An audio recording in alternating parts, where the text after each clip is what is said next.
Je le disais en vitrine, les forces de l'ordre et de sécurité ont pu mettre la main sur une bonne partie d'individus qui s'aimaient la terreur dans la capitale économique ces derniers jours.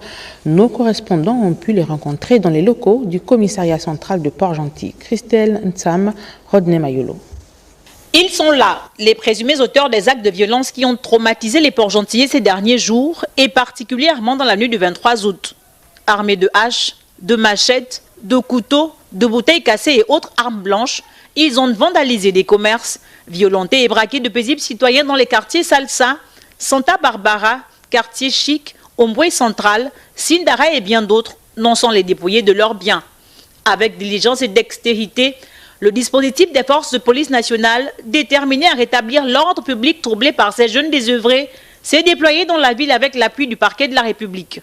Dans la nuit du vendredi, ils ont procédé aux premières interpellations avant de mettre la main la nuit du samedi 24 au dimanche 25 août sur une des figures du grand banditisme à Port-Gentil. Il s'agit de Linz Evariste Nsonumba, alias Zepekenyo du Real de Madrid, un compatriote âgé de 25 ans. Bonjour au peuple gabonais, je me présente, moi c'est Zepekenyo du Real. Je vis à Port-Gentil. J'ai été arrêté à cause de nombreuses vidéos que j'ai pu faire dans le net, comme celle où je casse la bouteille sur ma tête. Il y avait plus de 100 gars et les machettes. Presque 10 sont entrés ici chez moi. J'étais en train de travailler sur la pilote qui est sur la machine. Ils m'ont maîtrisé avec les machettes. Et l'un d'eux m'a balancé la machette sur la tête. Je me suis blessée si bien que toute la nuit, j'ai passé à saigner.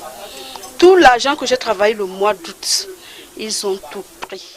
Mais ils m'ont plaqué contre la porte de ma maison. Et ils étaient une foule, une marée noire. Ils sont habillés en cagoule, armés de machettes. Ils m'ont suivi dedans là-bas, à l'intérieur du bar.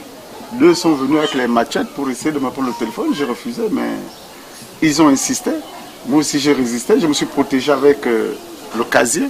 Zepekenyo a été pris avec ses compères et bien d'autres malfrats. Au total, 45 délinquants seront présentés devant le procureur de la République ce lundi 26 août 2024 avant d'être déférés à la prison centrale de Port-Gentil.